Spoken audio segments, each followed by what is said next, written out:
Então, isso não quer dizer que o quarto logos não vá ficar inerte sem fazer nada. Não, ele vai ficar fazendo as operações que ele tem que fazer a uma certa distância, sem implantar de forma definitiva o código dele. A previsão é daqui 8 milhões de anos ainda, que é uma perspectiva que eles têm de que até lá esse sistema e principalmente o planeta Terra esteja num nível mais puro e mais elevado vibracionalmente.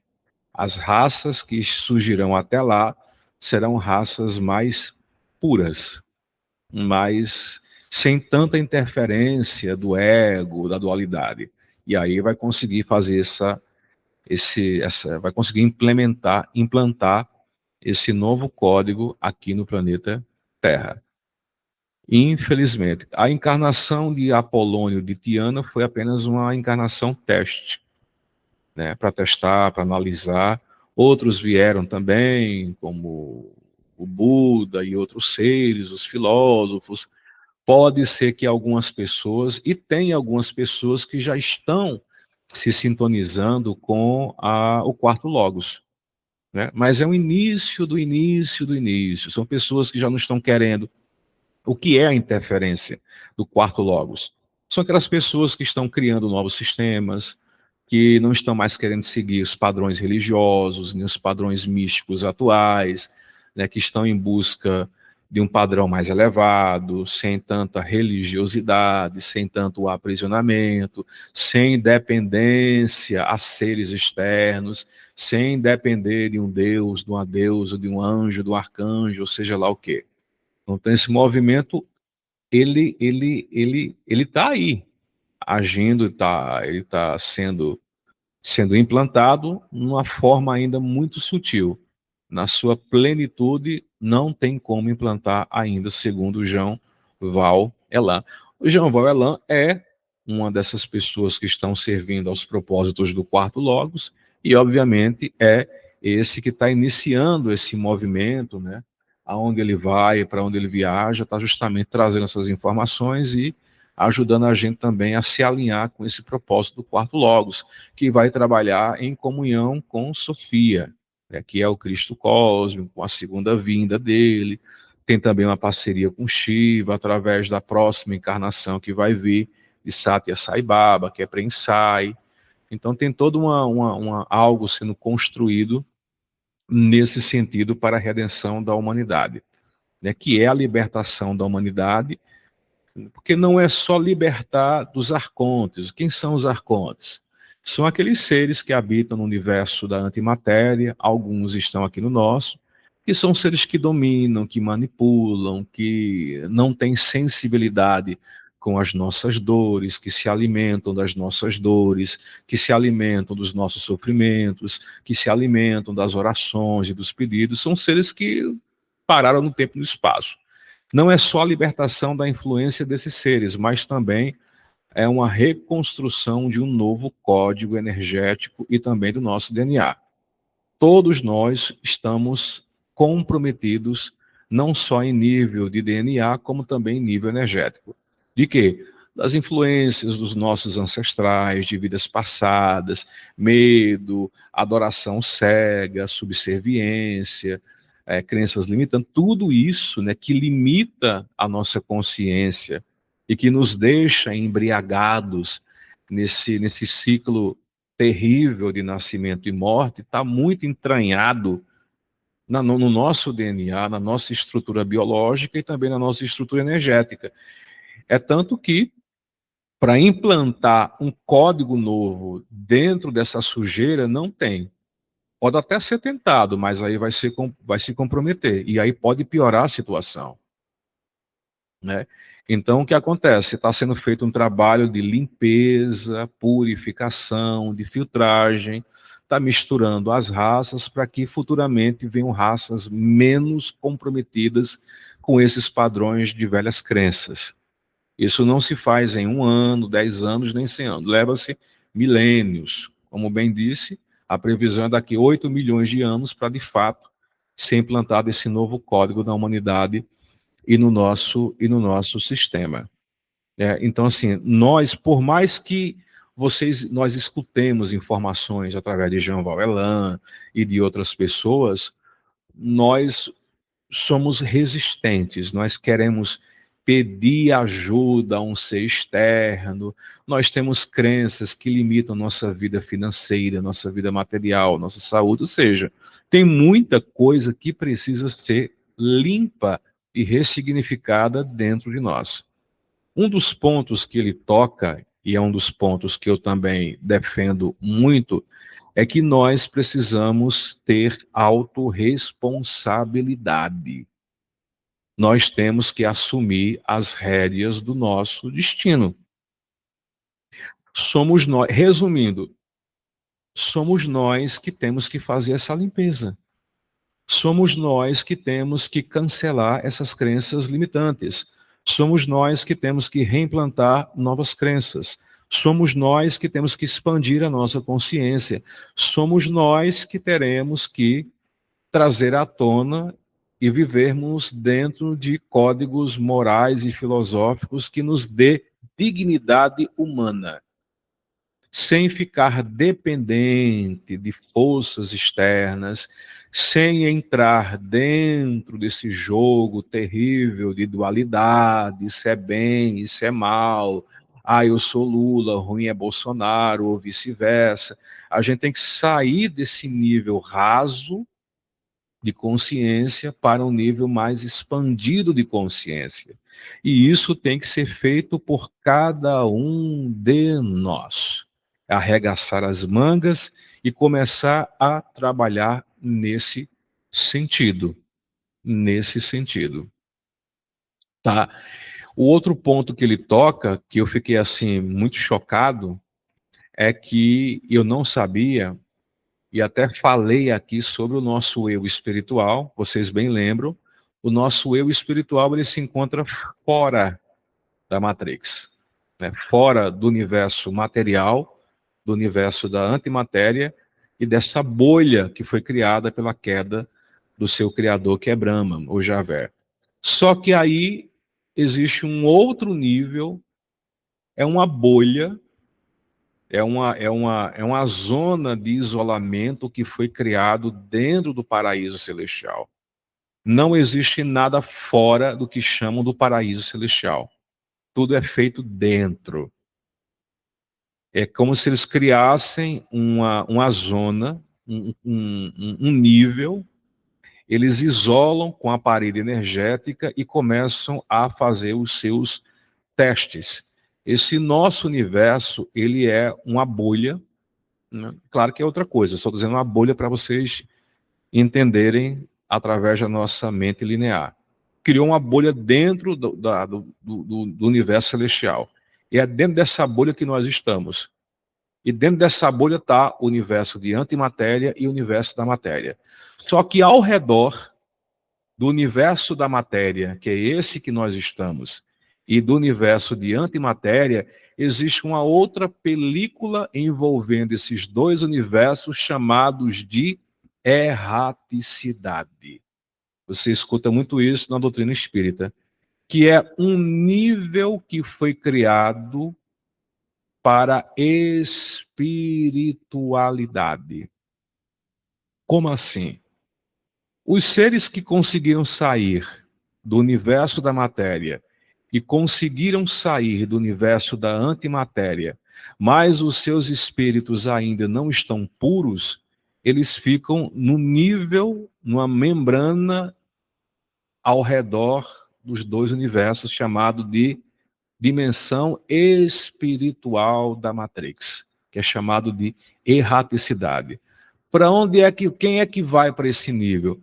Vão aqueles espíritos, como eu falei, que já se libertaram do peso da matéria do nosso universo, não estão mais no nível de dependência dos seres da antimatéria, mas ainda precisam limpar muito seu espírito e sua alma.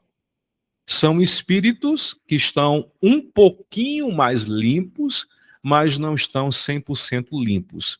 Aí eles não podem ir para sair dessa bolha e ir para o outro nível dimensional. Muitos, mas muitos dos nossos eus espirituais se encontram na erraticidade. Eles não estão fora da Matrix. E pasmem, dentro dessa bolha que está o universo da matéria e da antimatéria e essa tal erraticidade que envolve os dois universos, existe ainda muita sujeira. O que é sujeira? É doença, é envelhecimento, são perturbações. Esse nosso universo é o caos, é conhecido como caos. Tudo aqui dentro é caótico. Tudo aqui dentro é caótico. Tudo aqui dentro, por mais que você tente organizar, ele volta a cair no caos. Não tem como equilibrar aqui dentro. Não tem como. Então, esses espíritos que se encontram na erraticidade, que é dentro da bolha de Brahma, quando eles são perturbados, prestem atenção, quando eles começam a sentir impurezas, perturbações, doenças, todo tipo de imperfeição, eles descarregam e adivinham, jogam pra gente. Eu achei uma puta sacanagem. São bem filhas da puta mesmo. Eles se livram do que não presta e joga pra gente aqui embaixo. Olha que porcaria. Olha em que merda a gente tá enfiado. Literalmente merda. Quando, se o seu espírito, se o seu eu espiritual não conseguiu sair de dentro do universo do caos e se encontra na erraticidade, quando ele é infectado pela energia de caos, ele não quer ficar com isso não, ele descarrega e joga para o nosso eu aqui dentro do universo material. Isso chega para a gente em forma de doença, em forma de perturbação, em forma de envelhecimento rápido demais, na forma de morte. Olha que coisa terrível.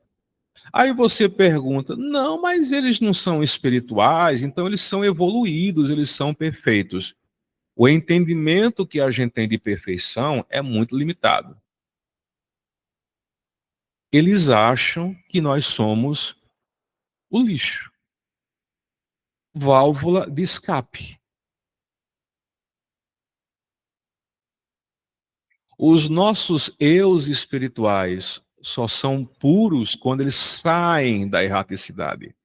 Aí vai para o outro nível do paraíso celestial. Aí eles estão mais puros, mais limpos. E aí eles não ficam jogando tanta maldade para a gente. Entende? Tem seres que estão bem no finalzinho para romper essa bolha.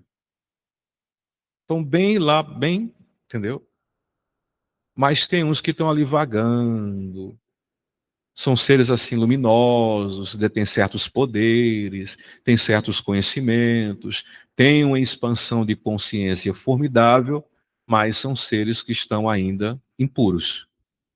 É uma pureza que não é 100% de pureza. E aí Jean Val ela explica sobre o nosso entendimento sobre perfeição. Eu falei que existe o paraíso celestial, que não teve começo, que não teve fim,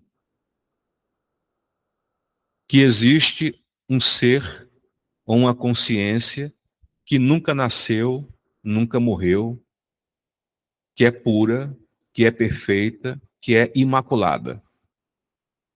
E aí a gente pergunta, foi um questionamento que a gente fez em uma palestra anterior. Por que é que o Deus verdadeiro, o Deus amantíssimo, o tudo que é, o absoluto, a fonte de tudo que é, não se compadece do nosso sofrimento e não resolve acabar com essa cachorrada todinha que existe aqui? Por que é que ele não evita que uma pessoa, entre aspas, inocente, sofra e tem um bando de gente sem vergonha ruim que está vivendo aí de boa? Parece injustiça nas coisas. Por que é que o Deus verdadeiro não se mistura com tudo isso? É aí que está. Segundo Jean Valjean, esse Deus absoluto, ele é perfeito. E ele é ladeado, rodeado de filhos celestiais que são criação dele e vibram nesse estado de perfeição. Quando se fala em perfeição, a gente tem uma ideia muito limitada de que eles são absolutamente perfeitos, eles sabem tudo, eles podem tudo, eles são sensíveis, e não é esse tipo de perfeição. Os filhos celestiais que se encontram no paraíso celestial, eles não sabem o que é o sofrimento humano. Eles não têm capacidade de entender o que é isso e o que está acontecendo com a gente. Portanto, eles não se envolvem porque eles não sabem o que é isso. Para o nosso entendimento. Por quê? Porque eles têm tudo para a gente entender. Vamos vulgarizar o entendimento, para a nossa mente conseguir conectar isso. São seres que têm tudo que eles querem, de forma infinita, na hora que eles querem, do jeito que eles querem. Eles têm vida eterna. Se existem corpos, os corpos são perfeitos, ou seja, eles têm tudo de mão beijada. Se eles provam eternamente dessa perfeição, desse mimo, vocês acham que eles têm experiência do sofrimento que nós temos aqui embaixo? Não. Eles desconhecem isso. Inclusive, eles nem sabiam direito do que estava acontecendo aqui dentro. Segundo Val, eles só foram saber de mais ou menos 8 anos para cá, que é o que acontece, que está começando a sujeira que tem aqui dentro, começou a escapar da bolha e querer subir para o reino celestial. Aí eles começaram a ver que tinha alguma coisa estranha. Mas até isso, durante todos esses milhões e bilhões de anos, eles não estavam nem aí para o que estava acontecendo aqui dentro. Porque eles não têm entendimento. Jean Valjean cita, é como se eles fossem dementes. Eles não têm cérebro bilatérico como a gente tem. Hemisfério direito, esquerdo, razão, emoção, discernir entre isso e aquilo. Eles não têm esse tipo de formação. Portanto, eles não têm nível de compreensão para o que está acontecendo aqui embaixo. Ele diz que, por exemplo, quando um ser puro resolve entrar aqui dentro dessa porcaria, ele nasce como autista. O autista, o autista não quer falar, não existe uma explicação biológica, não existe uma explicação, não é doença, é uma condição. Você vê que o autista mesmo, ele não sente necessidade de se comunicar com ninguém, ele fica lá no canto dele, no mundo dele, ele brinca no mundo dele, entendeu? Ele tem dificuldade de lidar com a nossa dualidade, com o nosso comportamento. Né? Quando eles escutam muito barulho, quando eles são pressionados, eles gritam, eles ficam loucos. É mais ou menos assim que esses seres se comportam. Eles vivem no mundinho deles em perfeição. Não querem ser incomodados e não se incomodam com nada além do próprio umbigo deles. É a condição deles. Nesse entendimento, abre-se um precedente de que essa ideia de perfeição não é tão perfeito como a gente possa imaginar. Isso abre um precedente de que o reino celestial, tido como perfeito, puro e absoluto, tem falhas.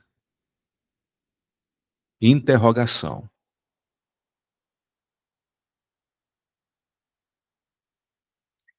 Existem 3 níveis: a dimensão celestial primordial. Em algum momento lá, esses filhos paradisíacos, esses seres celestiais, que foram criados pela fonte absoluta, resolveram, por algum motivo, sabe-se lá por que cargas d'águas,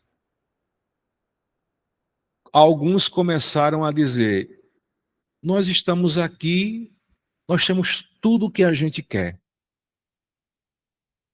Nós podemos viver eternamente.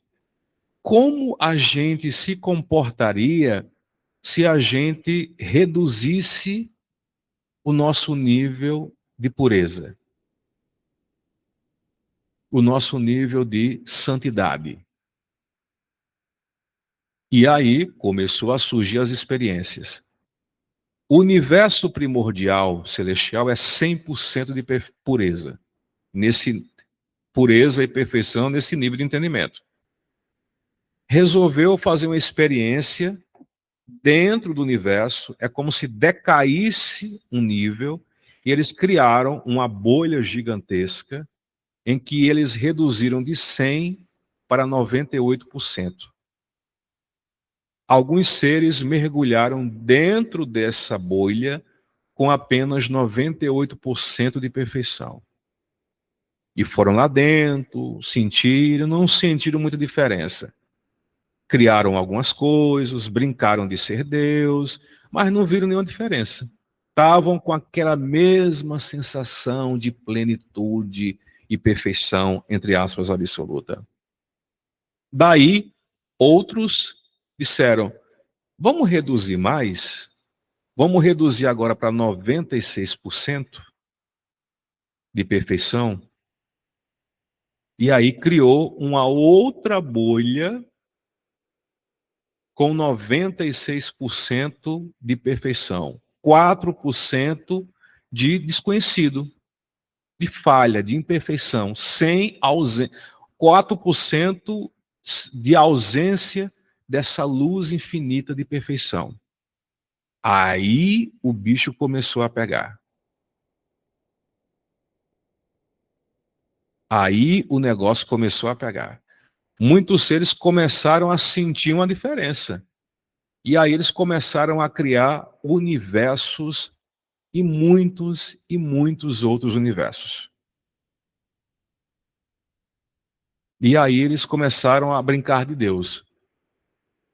E dizem que foram milhões e milhões de universos criados, porque quando baixou para 96%, eles tiveram condições de criar formas mais físicas. E aí criou-se universos, mundos, milhões e milhões, cada um governado por um filho paradisíaco que mergulhou dentro da bolha de 96%. Vocês estão conseguindo acompanhar o raciocínio? Então, né? Maravilha.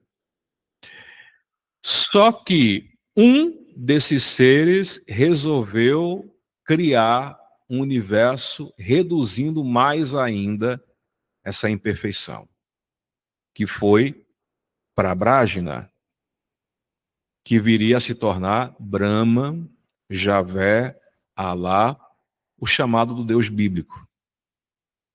Ele foi advertido que não fizesse isso, que era muito perigoso, que eles não tinham como calcular os efeitos disso, que era muito perigoso, já tinha ido longe demais. Ele resolveu embarcar nessa. E aí ele criou um universo com a quantidade de luz reduzida. E aí deu mal. Que é aquela história que eu contei, que ele foi sugado, né? A mente, né, os neurônios dele foram sugados por um buraco negro para dentro desse universo que nós estamos. E aí deu o desmantelo generalizado. Saiu fora de controle, porque esse ser, Prabrajna, segundo Jean Valjean, ele não conseguiu entrar com o seu corpo espiritual. Ele teve os seus neurônios sugados para dentro desse universo.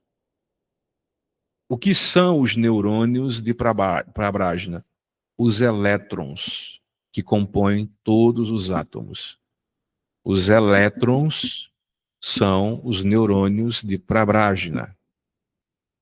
Tudo que existe no nosso universo e no universo da antimatéria é composto por elétrons, prótons e nêutrons. Aqui, no universo da antimatéria, é antiprótons, antinêutrons, lá é invertidas as polaridades. Mas os elétrons, que é a grande maioria, que deu forma a tudo que existe dentro do nosso universo. E aí os seres perceberam que esse universo que foi rebaixado no nível, ele deu um problema seríssimo. E aí eles criaram um outro campo de isolamento para que a infecção desse universo criado por Prabhajna não vazasse e infectasse as outras alas. Daí, dizem que o corpo espiritual de Prabhajna está lá adormecido, nesse terceiro nível da dimensão celestial, e a sua consciência, a mente está aqui dentro. E aí houve outros seres que mergulharam aqui dentro, se arriscaram para tentar consertar essa zorra toda. Só que quando entraram aqui dentro, se infectaram do mesmo jeito. Todos os seres celestiais que entraram aqui dentro para tentar ajudar foram infectados. Porque eles entraram pelo universo da antimatéria, que é o universo matriz, onde está todas as infecções e defeitos que criaram, por exemplo, o universo da matéria. Dizem que o único que não foi infectado foi o quarto Logos, que ele não passou pelo universo da antimatéria, ele foi direto para o universo da matéria. E se isolou numa outra bolha para tentar não ser contaminado pelas imperfeições criadas nesse nosso universo. E aí foi isolada. Segundo Jean Boelan, só de 8 anos para cá, que essa bolha começou a furar e começou a vazar o que ele chama de podridão que tem aqui dentro para os outros universos acima, que é o segundo e o primeiro. E aí a galera começou a acordar. Opa, o que é isso? O que está acontecendo? Que diabos é isso? E aí a galera começou a acordar para tentar ver como é que se resolve isso. Shiva foi o que entrou aqui. A energia de Shiva é a energia da destruição. Ele ia literalmente destruir esse universo do caos, porque o poder dele é da destruição. Nesse sentido, desconstruir. Só que ele não pôde fazer isso de uma vez só. Por quê? Porque Vishnu estava aqui dentro e Brahma estava aqui dentro. Se ele fizesse isso, ia destruir os dois e poderia causar complicações futuras. E aí ele está nesse processo de vai, vem, vai, vem, vai, vem, até organizar tudo isso. É muito complexo a história. Mas aí surge um outro questionamento. Se a tal imperfeição foi criada, isso significa dizer que ela já existia lá. Porque só pode criar ou só pode manifestar algo se ele já existir lá. É aí aonde vem o questionamento. Então, o paraíso perfeito que a gente quer chegar lá não é tão perfeito assim. Tem alguma coisa que não foi muito bem explicada. Consegue entender isso? Então, o paraíso perfeito, o céu, tal, não é tão perfeito assim.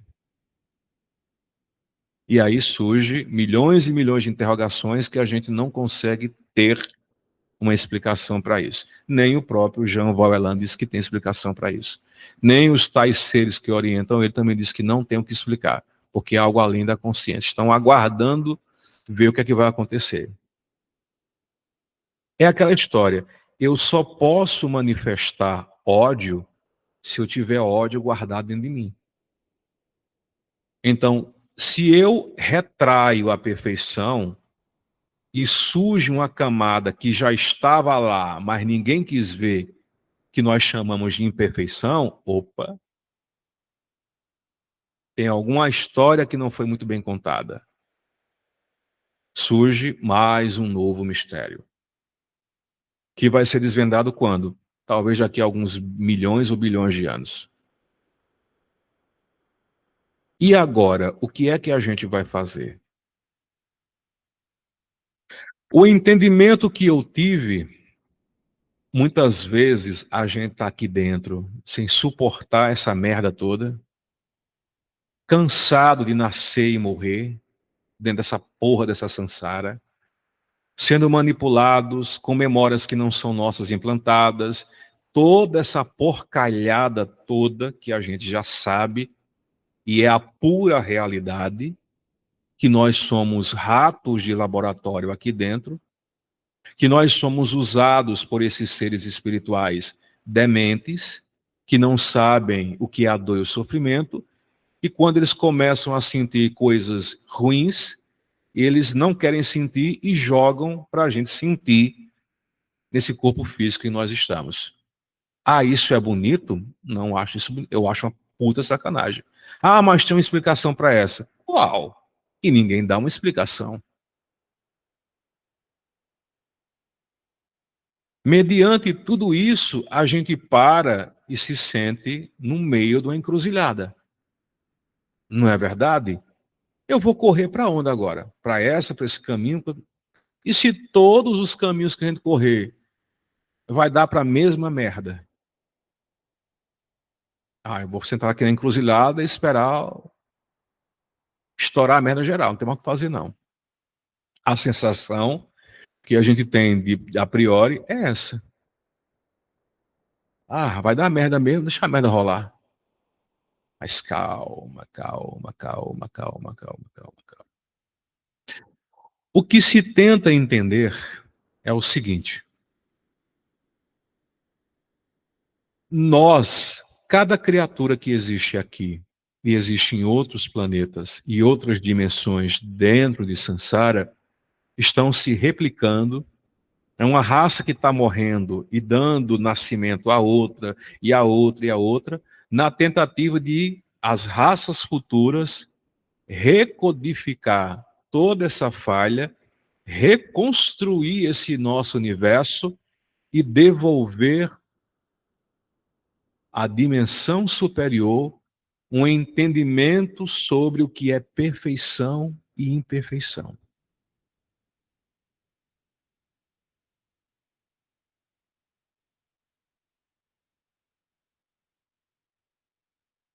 Dizem que a Terra, nós somos a raça mais jovem, a última que foi criada dentro desse nosso universo da matéria, porém é a raça que mais foi hibridizada, mais sofreu hibridização, mistura.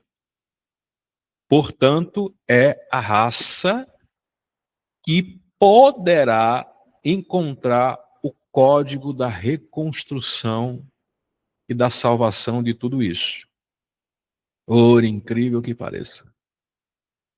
Que é por isso que todas essas supostas raças alienígenas sobrevoam e observam a gente e pegam a gente como teste, é porque nós somos os ratinhos de laboratório que poderemos encontrar a chave para resolver essa treta toda que existe nesse nosso universo, ou nos nossos universos. Porque aqui foi desenvolvido uma coisa que muitas raças alienígenas, que os seres do universo da antimatéria, diga-se, leia-se Brahma, Vishnu e Shiva, por exemplo, nem os seres dos universos celestiais compreendem, que é chamado de emoção.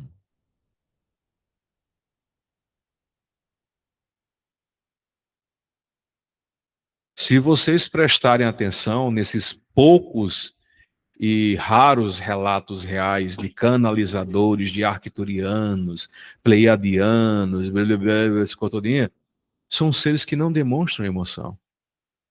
Os greys, os cinzas, são seres que, abduzido, fez um teste. O que esses seres, na verdade, estão fazendo é tentar compreender o que é que somos, por que é que temos tantas emoções e como aperfeiçoar isso para que as futuras raças dos Greys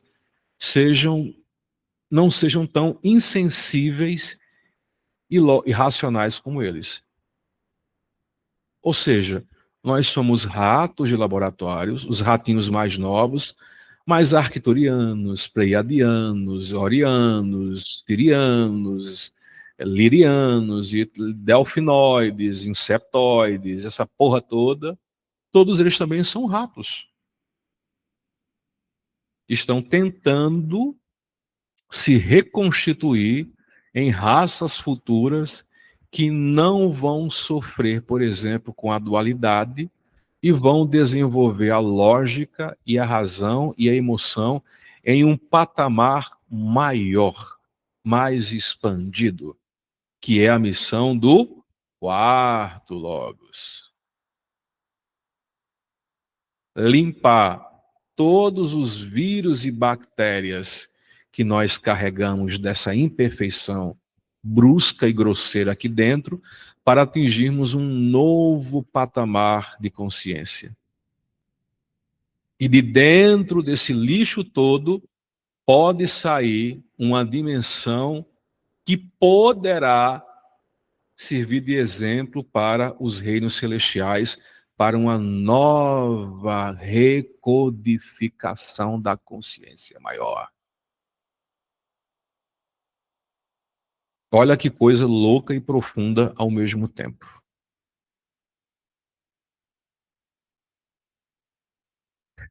Nós estamos aqui dentro. Para sair daqui não é fácil. Ah, Caliel, mas eu estou cansado de nascer e morrer. Eu estou cansado de ser objeto, massa de manobra e cobaia para esses filhos da puta, desses arcontes, não sei quem, não sei quem. Eu não aguento mais as insanidades de Brahma, Javé, como diz Jean Valjean. Vishnu é omisso, é um tapado, fica só observando as coisas. Shiva quer tocar o terror. Blá, blá, blá, blá, blá. Beleza, isso é normal sentir isso. Mas a questão é que nós estamos puros.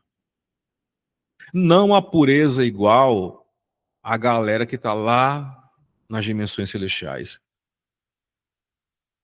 Mas a pureza em que eu não vou mais sentir ódio, raiva, cobiça, vingança. É meu, é minha, isso aqui é meu,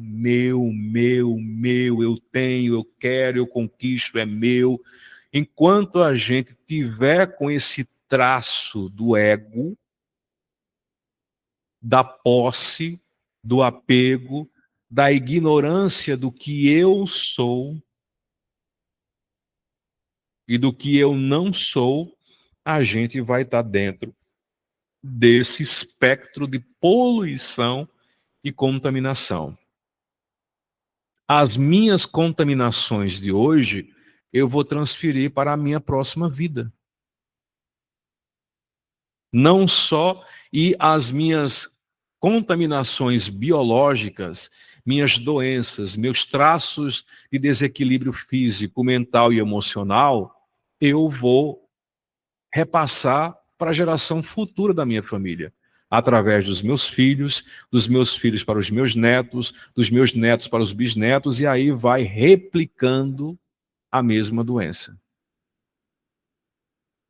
Mas você não falou que tem que replicar para consertar? Mas esse conserto parte de que, nesse momento, eu preciso me recodificar. Eu preciso eliminar o máximo de desequilíbrios físicos, emocionais, mentais e energéticos para que a próxima geração não contraia esse peso. Se ela não vai ter esse peso todo, a outra que virá vai vir mais leve, até que alguma raça futura esteja, entre aspas, equilibrada e sem esses traços de desequilíbrios terríveis que nós herdamos ao longo de milhões e milhões de anos. O trabalho é feito aqui e agora. É nesse exato momento. É desapegando. Desapegar não é abandonar, não é rejeitar, não é me tornar um ser para agradar outras. Eu tenho que me tornar um Buda, um ser desperto, um ser iluminado, em que dentro de mim não vai existir mais ódio, não vai mais existir desejo de vingança, não vai mais existir o desejo de encontrar um amor para ser feliz, não vai mais surgir o desejo de reencarnar para ajudar o meu filhinho e a minha filhinha, o meu amorzinho. Eu não vou mais sentir a necessidade de reencarnar para mudar a história do planeta. Todos esses traços de desequilíbrio, eu preciso transcendê-los. Porque se eu consigo limpar-me de tudo isso, eu vou além da erraticidade e saio para fora disso tudo. E volto, pelo menos, a um dos paraísos celestiais, que de lá eu posso, pelo menos, respirar mais profundamente. Só que nós já tivemos incontáveis vidas, centenas e milhares de encarnações. Tudo que a gente já sofreu está armazenado no nosso, tudo que a gente já passou e sofreu fica armazenado no nosso contínuo mental.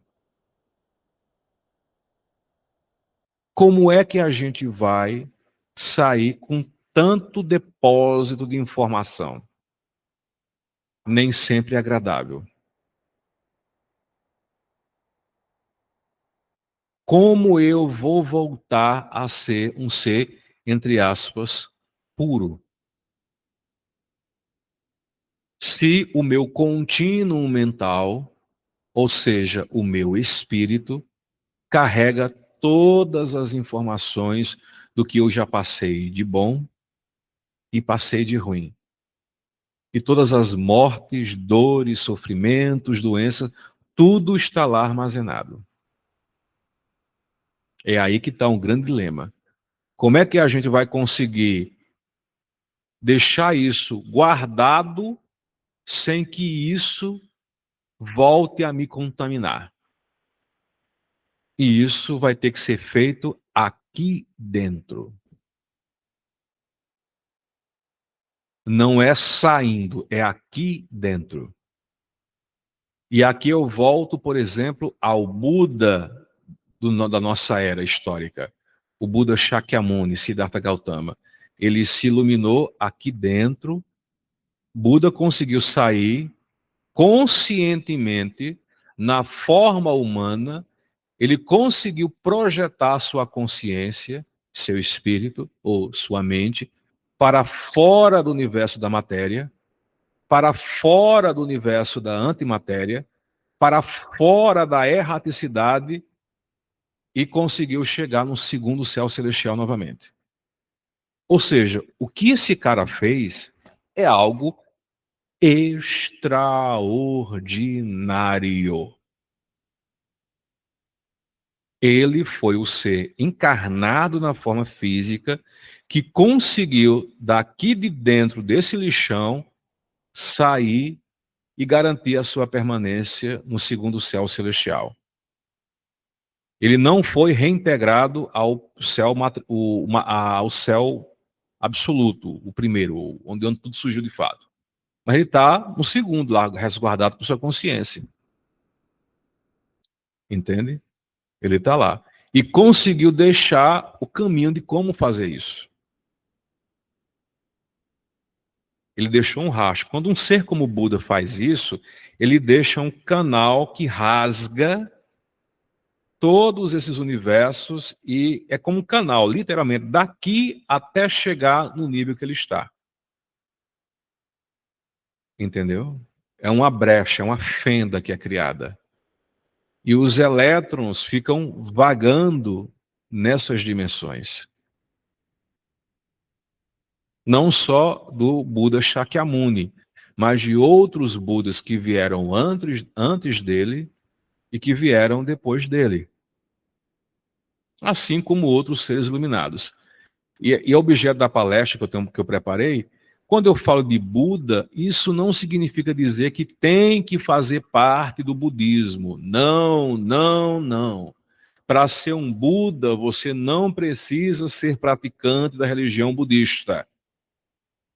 O Buda é uma palavra em sânscrito que significa desperto, aquele que acordou, iluminado, aquele que conseguiu transcender o nascimento, o ciclo interminável de nascimento e morte. Pode existir um Buda hoje na Igreja Católica, no cristianismo, no judaísmo, como tem. Pode existir um Buda hoje que é ateu, mas conseguiu compreender isso, é um ser que não quer fazer mal a ninguém. Tragam isso, coloquem na cabeça, para ser um Buda. Ai, eu quero ser um Buda, eu vou praticar o budismo para atingir. Não, não, não é algo preso exclusivo a isso. É tanto que vieram, antes do Buda Shakyamuni, outros Budas, que fizeram parte do brahmanismo e de religiões que nem existiam antes disso. Que a palestra que eu vou falar é sobre isso, que é os 4 Budas primordiais, que é o Buda Dipankara, Buda Kashyapa, Buda Shakyamuni e o Buda do futuro, que é o Buda Maitreya. São chamados os 4 iluminados. Mas isso quer dizer que todos eles foram Buda? Não. Que o budismo, enquanto religião, foi criado com Buda Shakyamuni, que foi o Siddhartha Gautama. Antes disso, nem existia uma religião chamada budismo. Entendem isso? Ou seja, aonde é que a gente quer chegar com tudo isso? Vamos ficar nus, não no sentido literal da palavra. Vamos tirar essas roupas religiosas, essas roupas místicas, essas roupas dessa espiritualidade estamagrável. Vamos começar a compreender isso que o quarto Logos, o codificador de Xi'an, Om, quer implantar no nosso sistema e no nosso planeta. Quando eu falo de Buda, é aquele ser que acorda, é o ser que desperta. O Buda Shakyamuni, quando ele foi elevando, vocês sabiam que Brahma, o Deus cristão, que muitas vezes nós servimos, ou ainda servimos inconscientemente, quando ele soube que Buda estava se iluminando, ele quis atrapalhar? Pois é. Quando Siddhartha Gautama sentou debaixo da árvore Bodhi, que parece que é filgueira, a gente conhece como figueira, ele emanou, olha só o que Buda fez, é por isso que eu sempre gostei muito do Buda Shakyamuni. Ele emitiu uma onda vibracional tão poderosa, intensa, que saiu do universo da matéria e chegou no universo da antimatéria. E Brahma sentiu isso. Diz que quando o Brahma sentiu aquela vibração, ele perguntou: o que é isso? De onde é que está vindo essa vibração tão poderosa? E aí ele procurou saber e viu que tinha um mortal lá na Índia tentando se libertar dos domínios dele e das falhas desse universo. E daí Brahma mandou 2 seres que serviam a ele, o deus da morte e o deus dos desejos, para atentar, perturbar e fazer com que Siddhartha Gautama não atingisse a iluminação. E esses seres vieram e começaram a atacar mentalmente Siddhartha Gautama. E Siddhartha disse que sofreu o pão que o diabo amassou, mas se segurou firme. Daí surge um ser chamado de Mukalinda. Mukalinda, que é o rei das serpentes, que foi socorrer Buda, deu 7 voltas, é um ser que é metade cobra e metade humana. E muitos desses seres existiram. E não são do mal, não, viu?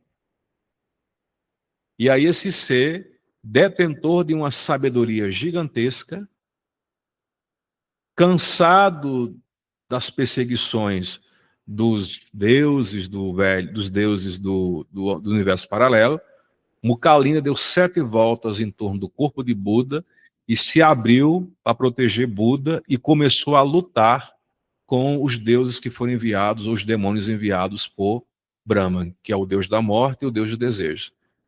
E aí esses 2 deuses recuaram e Siddhartha Gautama ficou em paz e atingiu a iluminação. Buda contou com a ajuda do rei Naga, do rei de todas as serpentes, que habita aqui na Terra, chamado de Mukalinda.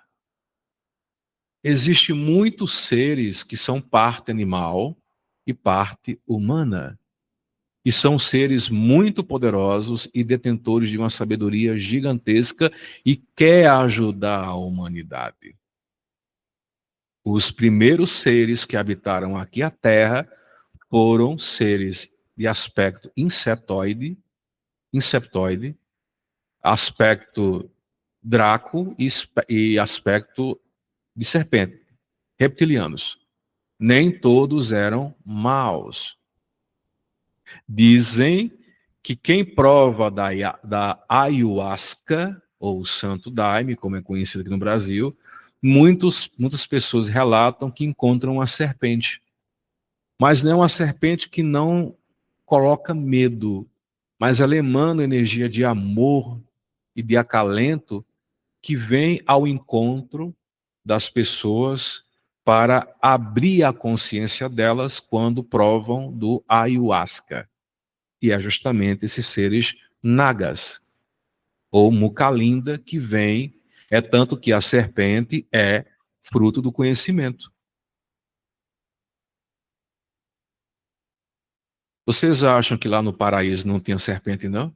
Seres metade humanoide e metade serpente? Vocês acham que a serpente que falou com Eva era uma cobrinha qualquer? Não. Era lá uma mistura de seres terríveis. Vocês acham que Adão e Eva eram um homem e uma mulher? Corpo biológico humano nosso? Não. Adão era metade réptil e metade humanoide, como nós conhecemos. Então a gente começa a abrir a nossa consciência para não achar que só é bonitinho, só é perfeitinho, só é da luzinha, se for corpo de homem, mulher, branco, porque só vejo aparecendo ser branco, né? Olho azul, cabelo liso, pele clara, não aparece um negão, né? Nem uma negona. Por quê, hein? Discriminação. Se for réptil é do mal. Não, não, não. Tem muito ser que parece humano, que é manipulador e quer ferrar com a gente. E existem seres que têm aspecto reptiliano que querem nos ajudar. E estão dispostos a nos ajudar. Tem muitos seres que a gente cultua como divindades, até mesmo do budismo e do hinduísmo, que são serpentes. Metade corpo humano, metade corpo réptil. E aí? Dizem que a Kuan Yin é um dragão.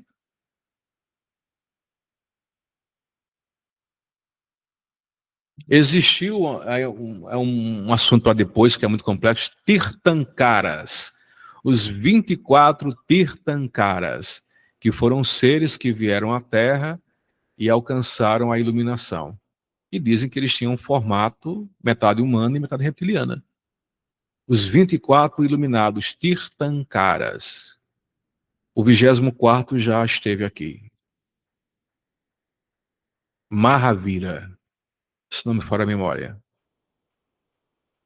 E a história, se forem para China e Japão, lá tem várias histórias de seres dragões, seres em formato de cobra. Será que é só a criação daquele povo? Há muitos mil anos atrás, esses seres místicos e míticos viviam normais entre a gente. Só que o ser humano ficou tão ruim e tão lixo que esses seres foram se isolando, voltando para dimensões paralelas ou então para o núcleo da Terra. Entendem? E aí vai. Vocês forem nos Incas, Maias, Totecas, aquele pessoal tem relatos de seres em formato de pássaro, de réptil, a serpente voadora. Será que tudo isso era invenção da cabeça desse povo? Olha que não. A nossa ideia sobre perfeição e seres de luz é que é muito reduzida. É muito moldada nos princípios cristãos. Anjinho, branco, pele branca, lindo, amoroso, que passa a mão na cabecinha, e não são isso. E não são de forma nenhuma. Bom, eu acho que basicamente era isso que eu queria falar. Não sei se faltou mais alguma coisa. Vocês querem fazer mais alguma pergunta? Teve alguma coisa que vocês não conseguiram entender? Foi muita informação também, né?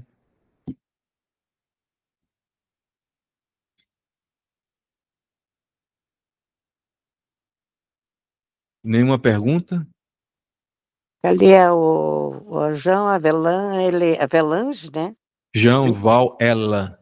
Val Elan, ele recebe de outros seres todas essas informações que ele passa? É complexo o Jean Valjean, na verdade, porque ele diz que faz esse trabalho meio a pulso. Ele não queria fazer, mas ele foi obrigado. Ele já teve muitos mentores, né? Muitos mentores. Os livros que ele escreve é através desses seres aí. Ele mostrou lá com exclusividade os arquivos no laptop dele. Isso aqui tem mais ou menos uns cento e poucos livros que eu não vou nem publicar. Aí todo mundo, não faz isso. Ele mostrou uma pilha de livros que ele escreveu. Ele disse que não vai publicar. Inclusive tem uns que ele disse que não vai publicar um livro de não lembro exatamente, mas fala sobre o córtex de Brahma. Diz que toda vez que ele vai começar a escrever, ele sente choque no corpo dele, diz que não vai mais escrever. Diz que tem uns 5 livros de Sati. Ele diz que Satya Sai Baba, diz ele, apareceu para um médium nos Estados Unidos, que entrou em contato com ele e pediu para Jean Valjean publicar os livros que Satya Sai Baba ditou para Jean Valjean. Jean Valjean disse que não sabe se vai publicar. É complicado, é cabeça dura Jean Valjean. Mas ele mostrou lá uma pilha de cento e poucos livros que ele nem publicou e nem acha que vai publicar, fora os que já tem publicado. Então, são vários seres que apareceram para ele. Satya Sai Baba, o Miguel, o Gabriel, o Rafael, os seres da Lemúria, o próprio Brahma, Vishnu, Shiva. Por exemplo, o livro, cadê? Vou pegar aqui. Inclusive, eu tenho aqui que é A Inquisição Trimurtiana, Tempo de Apostasia. Esse livro aqui ele foi escrito com Jean Valjean desdobrado na forma de Enoque no universo da antimatéria com Brahma, Vishnu e Shiva. Eu comecei a ler, dá uma angústia, porque ele peita de frente, eles castigam ele, são seres bem sensíveis. Se for verdade, esqueçam. Nem Brahma, nem Vishnu, nem Shiva estão cagando e andando pra gente. Estão nem aí. Nem aí. Porque eles não sabem o que é isso que a gente está passando aqui. Tipo, tanto fez, tanto faz. Entendeu? E o propósito deles é macro, é algo maior. A gente é um grão, para eles, nós somos um grão de areia. O projeto deles é maior, é mais robusto, enfim. É meio complicado. Quem puder assistir, comprar depois, Inquisição Trimurtiana, vocês vão ver a treta que é entre Jean Valjean e os Brahma, Vishnu e Shiva. Tem outro também que ele escreve, desculpa, ditado por Rafael, que segundo ele é Rafael, Gabriel, Iagrael e Miguel, que é Iamael. Também, que é. Isso é um que sobre a segunda vinda de Cristo. É bem interessante esse. É bem interessante. Mas tem outros, o drama de Javé. É um muito correio. Ele até brinca. Vocês estão perdendo tempo em lendo essas loucuras que eu escrevo. Ele diz que é o propósito dele, a missão dele, não tem mais o que fazer, não. Ele disse que já tentou matar ele várias vezes já, inclusive com infarto fulminante. Misericórdia. Se isso for verdade, deixa esse povo lá. Jesus Cristo, alguém pode perguntar, se falou tanto de Buda, mas Jesus Cristo. Jesus Cristo, humano, Yeshua ben Yosef, ele foi vítima daquilo tudo. Ele não tinha liberdade de fazer o que tinha que ser feito. Enfim, é complicada a história toda. Muito complicado. E a gente vai. Quer falar? E Jesus não, né, quando ele desencarnou, ele não conseguiu retornar como o Buda para essa segunda dimensão mais próxima, né, Não, dessa perfeição? Não? não, não conseguiu. Porque Jesus Cristo era um avatar de Sofia, ou de Vishnu, com poderes dados também por Brahma. Buda não era nenhum avatar de nenhum dos três. Buda era algo além. Se foi, na Índia, há quem diga que Buda era um avatar de Vishnu, mas se foi, caiu fora. Passou de Vishnu. Está fora do sistema. Ele foi um dos poucos. Buda tem um papel extraordinário. Eu não vou dizer que é superior ao de Jesus Cristo. A questão de Jesus Cristo estava preso, né? Preso às leis do judaísmo, preso à profecia que ele seria o Messias, político e governante da terra, com mão de ferro por Brahma, aí outra situação. O que Jesus Cristo viveu aqui na terra foi arquivado na memória de Sofia, que é o Cristo cósmico, que é a manifestação no universo físico de Vishnu. Não tem querer, não. Jesus Cristo não era um ser livre. Era um ser aprisionado por Sofia. Tanto que quando Sofia voltar, que dizem que vai voltar a segunda vinda de Cristo, não é Jesus Cristo da Terra que vai voltar, não. É a forma cósmica dele, que é Sofia. Não é uma mulher, tá? É um ser sem sexo. Para Sofia, pensa que não é mulher. Esses seres não têm sexo. Eles são assexuados. Nem é macho, nem é fêmea. É uma coisa meio andrógena. Aí vai voltar. Diz Jean Valjean, que já viu Sofia, parece muito com Jesus Cristo, como a gente viu na alto, cabelo longo, é parecido. Só que é um aspecto andrógeno. Esqueça Jesus Cristo. Jesus Cristo foi uma figura criada por Sofia. Quem manda na porra toda é Sofia. E Sofia está dentro do universo da matéria, nosso universo, que vai formar uma parceria com o codificador de Zian, que é o quarto Logos. Buda não está em nenhum dos universos. Buda caiu fora, está no segundo universo celestial. Mas dizem que ele chegou lá e se acomodou. Está lá. Curtindo a perfeição, diz que não está muito ligando para a gente também aqui embaixo, não. Dizem. Mas ele deixou o rastro vibracional da sua elevação, que a gente pode se beneficiar com tudo isso. Entendeu? Jesus Cristo. Eu confesso a vocês, apesar de ter tido uma visão muito profunda com Jesus Cristo, na forma como na época eu entendia que era Jesus Cristo, que é a visão romana, mas eu nunca gostei muito de Jesus Cristo, nesse aspecto da Igreja Católica. Ele nunca me entrou na cabeça, nunca entrou. Eu tenho um ranço com ele, não sei porquê. Eu não sei se é porque intimamente eu sabia que era uma figura manipulada, criada, usada, que que era uma fantasia criada por Sofia Javé. Eu sempre fui mais afeito a Buda. Jesus Cristo, o amor. A figura humana, Yeshua ben Yosef, Yeshua, filho de José, ou Jesus Cristo, como a gente ficou conhecido, foi uma vítima. Mas não foi só uma vítima nossa, não. Foi uma vítima dos deuses também. Ele é digno de piedade, um ser como esse. Só que ele não existe separado de Sofia. Ele é Sofia. Ele não é separado de Sofia. Você compreende a história? Então, se a gente pensa que existe um ser se vocês alimentam a ideia de Jesus Cristo terreno que está em algum lugar rezando pela gente, não está. Não existe esse ser. Existe de onde ele foi criado, que é Sofia, que antes era Vishnu, que é um Deus criador, que um ser que não entende ainda o que está acontecendo com a gente. Está aprendendo com a gente, entre aspas. Entendeu? Não é. Tem mais alguma pergunta, alguém? Caliel, eu disse, ó, nessa frequência da Ásia, já entrou aqui em casa, assim, desde desenhos que meu filho assistia, sabe? E tinha A bastante energia de quê? a energia assim desse conhecimento, não sei se é que era para chegar até o budismo agora, né, de toda essa, porque o pessoal do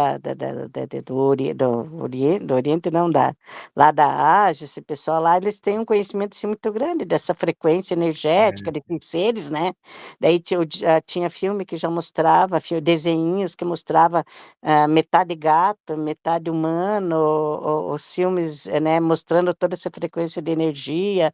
A primeira meditação que eu acessei foi da Kuan Yin, sabe? O templo dela, que fazia toda a limpeza de sentimentos, sabe? Então, e agora todo esse conhecimento, assisto bastante séries que onde mostra essa metade ser humano, metade, né, cobra, metade dragão, e também o bem e o mal, que entre eles, como se disse ali, tanto tem o bem como tem o mal, né? Como existe na nós humanos aqui, né? Então, daí agora vindo com você esse conhecimento, né? Daí a gente vai entendendo por que que veio primeiro antes ou em forma de desenho ou em forma de filme, para agora chegar no conhecimento realmente, né? Como é que funciona, como é que é, né? é aquilo que eu falei, ressalto. Inclusive, Jean Valjean disse lá abertamente, se ele tivesse mais 60 anos de vida, mais tempo de vida e mais paciência, ele seguiria o budismo, nenhuma outra religião. Ele estudaria profundamente o budismo. O budismo, eu sempre disse isso lá no início, as pessoas não compreenderam, não. Isso é uma coisa que estava intrínseca dentro de mim. É hoje, não vou dizer que é o melhor, mas é o caminho mais auspicioso para o despertar de consciência. É a filosofia, não gosto de dizer que é religião, mas é a filosofia de vida mais pura e que mais nos oferece condições e meios para despertar. Mas o que é que acontece com o budismo religião? É o que acontece com todas as religiões que têm a mão do ser humano. Começam a criar regras demais, dogmas demais, começam a ficar aquela coisa mecanizada, não porque há 500 anos era assim e tem que ser sempre assim. Aí começou a ter interferências do desejo humano, as interferências culturais, porque o budismo, na proporção que ele foi se expandindo pela Ásia, ele não brigou com nenhuma religião, ele se acoplou a muitas religiões e seitas locais. Se você for, por exemplo, lá para o tibetano, é o budismo mais esotérico que tem. Se você for para o budismo bom, que é o que eu geralmente pratico, mas não sigo a risca mais, é aquele muito ligado ao budismo que se misturou com aquela parte mística do tribal do Tibete. Então, tem deuses da água, tem deuses, tem divindades que foram inseridos no budismo como protetores do Dharma, como protetores do ensinamento. Aí tem ritual para isso, ritual para aquilo lá, gastar todinha. Se você for lá para o Zen, na China, é aquele budismo mais sem tantas fantasias, sem estátua, sem divindades. Já o budismo bom tem recorrer a seres das águas, os nagas, gastar todinha e tal. Tem certos budismos, linhas, escolas ou tradições budistas que pegaram um pouco das divindades indianas e acoplaram seus rituais. Então teve essa misturada. Se o budismo tivesse vindo aqui para o Brasil no tempo dos índios, com certeza tinha colocado esses deuses tupi, guarani, junto com o budismo. Então, o budismo ele não brigou com religiões, em alguns locais, ele se acoplou, né? Ele se aglutinou com essas culturas locais. E aí vem a interferência humana, que é a todinha, tal e tal, né? Mas quando você tira um pouco da cultura, da interferência cultural, quando você tira esses dogmas e regras rígidas, o budismo, eu acho que o Theravada, que é o mais radical, né, mais antigo, assim, é mais rígido, asceticismo, não pode isso, tem que acordar de madrugada, rezar não sei quantas horas. Então, é necessário isso? Não. Mas quem quer fazer, faça. Ah, eu vou ficar aqui sentado o resto da minha vida rezando o Mani Padme Hum, o Mani Padme Hum. Parece uma cor meio demente, né? Repetitiva. Ah, eu vou agora ficar adorando Buda, eu vou ficar agora adorando Sherab Chama, eu vou ficar agora adorando Tara Verde, Tara Branca. Ou seja, então, esse aspecto de adoração que a gente precisa transcender. Porque quando eu adoro algo, eu fico cego e me condiciono àquele objeto de adoração. Ou seja, eu deposito naquele objeto de adoração todas as soluções para os meus problemas e eu esqueço de trabalhar em mim. A missão do quarto Logos é a gente se libertar, respeitar todo esse aspecto de adoração que está dentro do nosso DNA e a gente começar a se tornar autorresponsáveis. Ah, eu não posso me conectar com Buda, com a deidade dessa? Não se trata disso. Se trata de você buscar refúgio, como tem no budismo, mas não ficar dependente disso. Ah, eu quero uma força da consciência do Buda Shakyamuni para que, se ele estiver nos ouvindo, irradie luz para que nos dê força para despertar o Buda que existe em mim, para encontrar alguém que me ensine alguma coisa, para encontrar métodos diferentes. É esse tipo de conexão. É eu chegar, por exemplo, para você, Clarice, Clarice, eu estou precisando que você faça um reiki para mim, porque eu necessito. Aí você vai fazer um reiki para que eu me reerga, tome fôlego e comece a caminhar sozinho. Mas o certo não seria eu aprender a usar o reiki que eu aprendi? Não seria mais interessante que eu aprendesse os meios para me levantar sem ficar dependendo de Clarice? É essa a filosofia do quarto Logos. Eu me torno autônomo, autoconsciente, sem negar as ajudas que possam vir do mundo espiritual, inclusive do nosso eu espiritual. O problema é eu ficar adorando, porque quando você adora algo, você começa a ficar dependente disso. E se você fica dependente, você se torna escravo e não consegue olhar para você e não faz o seu trabalho de purificação. Eu fico esperando que Buda me limpe, que Buda me salve, que Buda faça isso. E não é assim que funciona. Não é assim que funciona. Não é. Claro que em um momento de dificuldade, a gente pode contar com os nossos amigos espirituais, com o nosso eu divino, um Exu, um caboclo, um preto velho, um mestre ascenso, um estelar. Eu posso contar com esses seres que podem fazer parte da minha consciência maior. Mas no momento em que eu crio dependência, e só consigo me equilibrar se for daquele ser, aí você está lascado. Você está preso na Matrix de novo, numa versão mais bonitinha. Eu posso rezar mantra? Pode. Pode rezar um mantra, que é uma forma, são sílabas sagradas que criam. Existe informação. Se eu rezo, por exemplo, Om Mani Padme Hum, quantas milhões de pessoas rezam Om Mani Padme Hum ao longo da história? Ou seja, existe um campo vibracional, existe um campo informacional com aquela energia, que é o quê? Compaixão, elevação de consciência, purificação. Então, se eu me conecto com esse campo maior, através da pronúncia Om Mani Padme Hum, o que é que acontece? Eu vou estar abrindo um canal e vou estar entrando dentro desse canal com essas frequências. Então eu vou ser beneficiado. Não é verdade? Mas se eu me torno viciado nisso, dependente do mantra, tudo é depender. No momento que eu crio dependência de algo, você está preso na Matrix, mesmo que seja coisas boas. Eu preciso de um mantra constantemente? Será que eu preciso ficar feito um bobalhão, parado, rezando horas e horas, dias e dias o mesmo mantra, repetindo.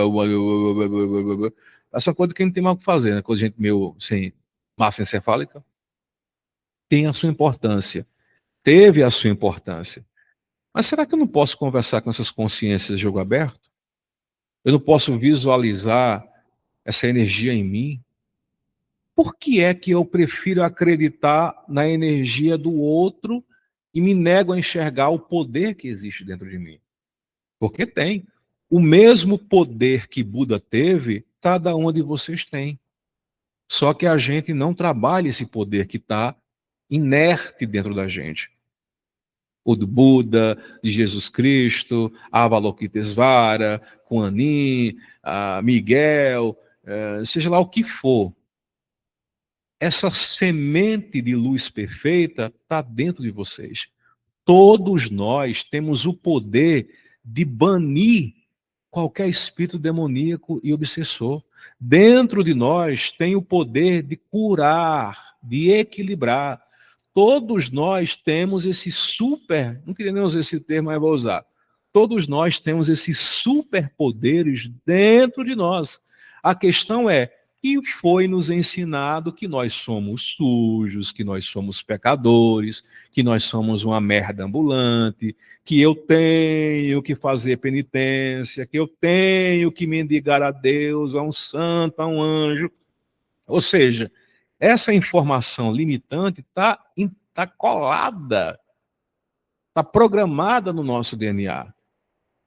Quem já recebeu dos nossos pais, que já recebeu dos avós, dos bisavós, ou seja, está só replicando esse lixão de informação. Toda a história humana é ensinada para que nos tornemos escravos, não para que nos tornemos livres. Para que você desacredite que você não é capaz, que você é insuficiente, que você nasceu para sofrer, que você tem que trabalhar feito um condenado para ganhar dinheiro, que você, para ser feliz, tem que trabalhar para ganhar dinheiro, ter um corpo perfeito, arranjar um esposo, uma esposa, fazer uma universidade. Toda essa programação aprisional está enraizada no nosso subconsciente, está enraizada no nosso DNA.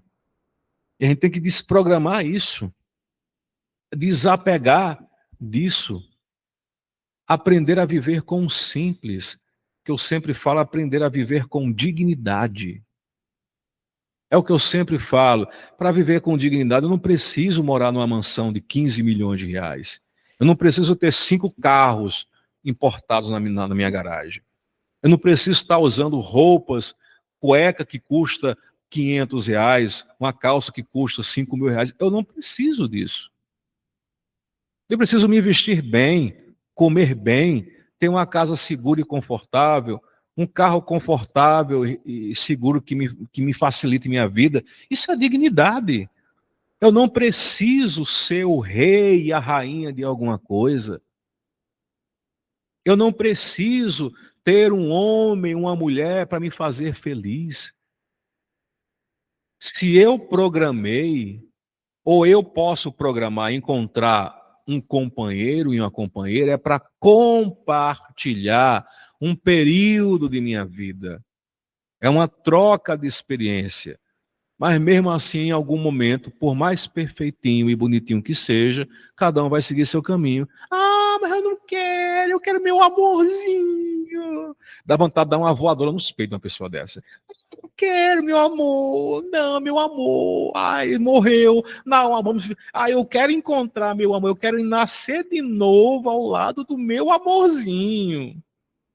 Ah, é meu, é só meu, de mais ninguém. Ele tem que me amar por toda a vida. Ah, eu fiz isso, eu fiz aquilo, eu fui isso.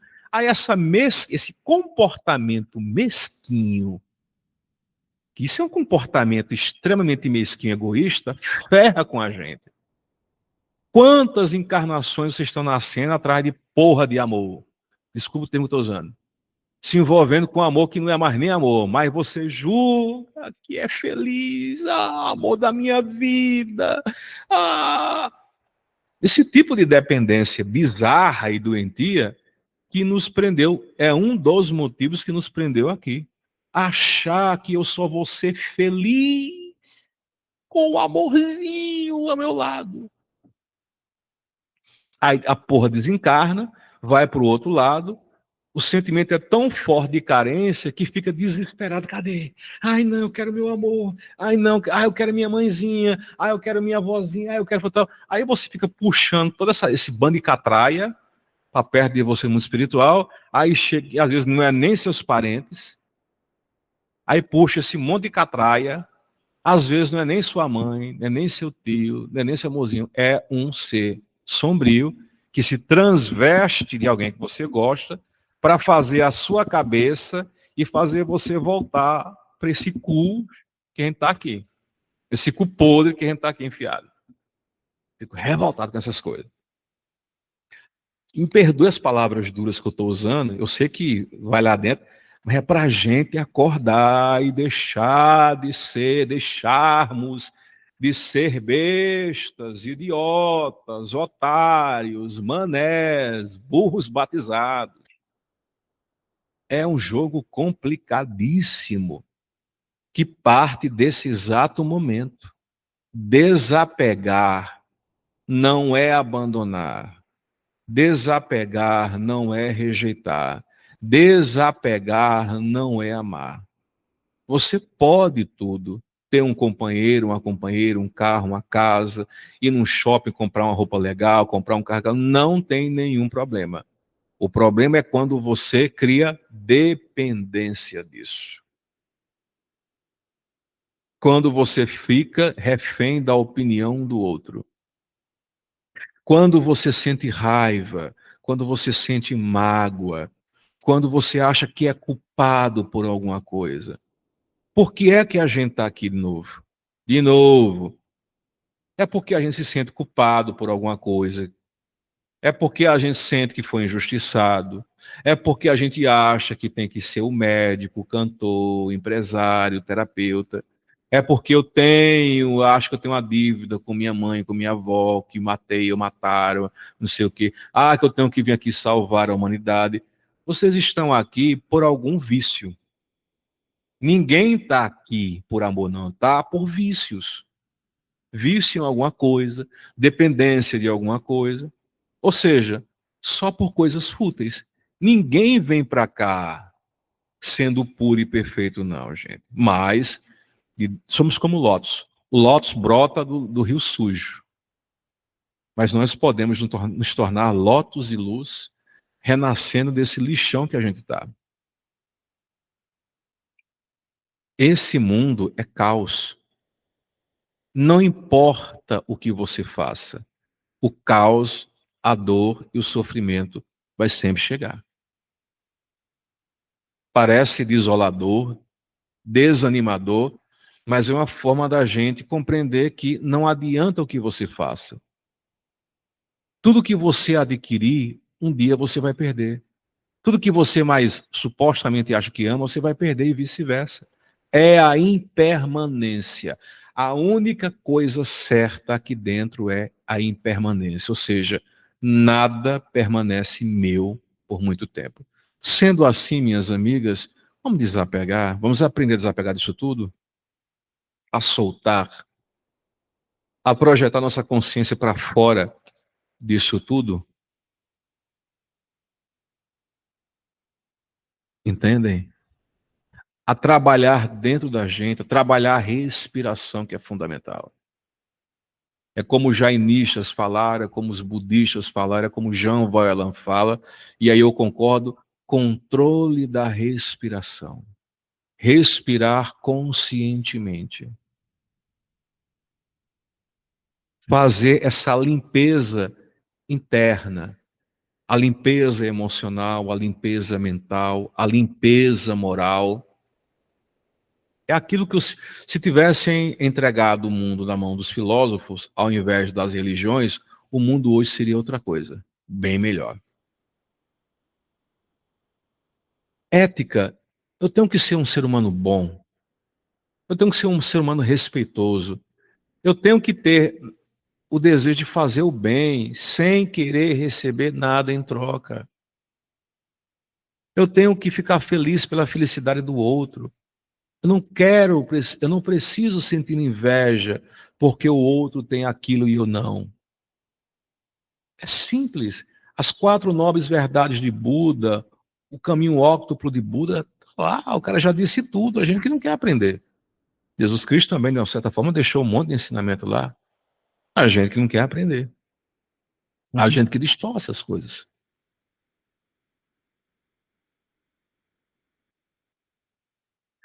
Alguém tem mais alguma pergunta?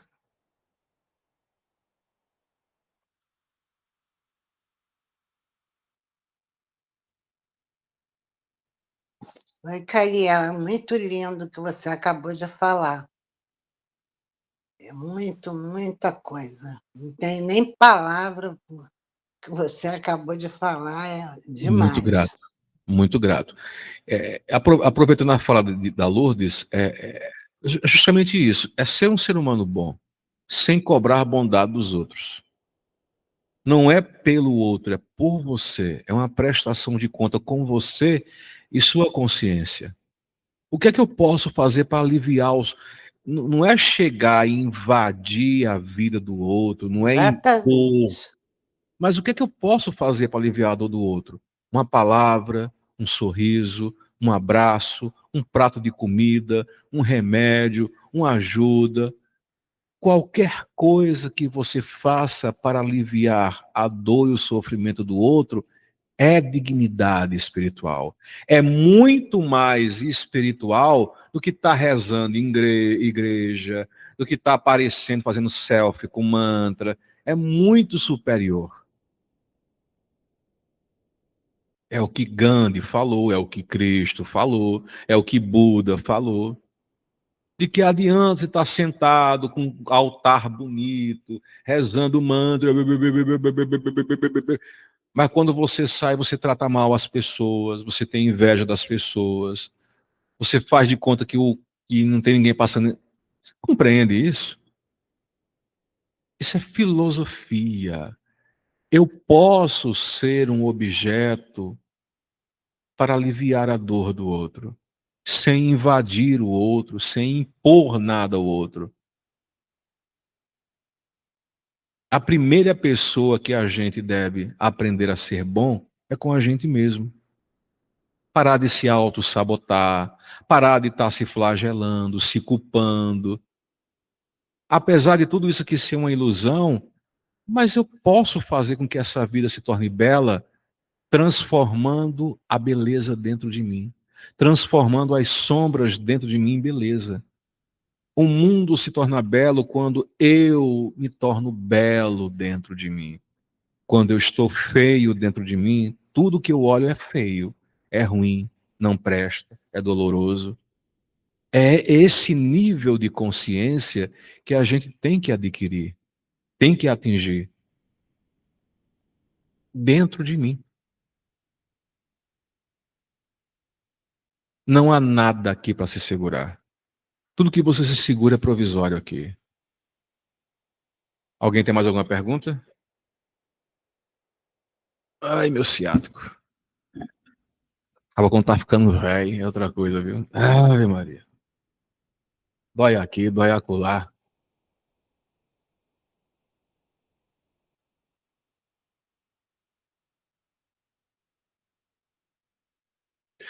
Olha, a gente já falou aqui, a gente tá com acho que umas 2 horas que a gente fala, eu acho. Nós começamos 2 horas, são 3h58, 1h48. Eu tenho uma palestra que eu já preparei sobre para compreender melhor sobre Buda e o budismo. Se vocês quiserem, eu posso emendar direto. ou então eu deixo para o próximo domingo. Ela já está pronta. Eu dou só uma pausazinha para vocês beberem água, esticar o corpo, e aí eu volto em 5 minutinhos, se vocês quiserem. Eu sei que já foi muita informação, mas se não tiverem nada de importante para fazer, eu continuo daqui a pouquinho. E aí eu estou no comando de vocês. Ou eu deixo para o próximo domingo. E aí, o que é que as donzelas... Veja também o seu lado, como que você está se sentindo, está com dor, tá te incomodando alguma Não, coisa? para mim dá para continuar. Então tudo bem. Clarice?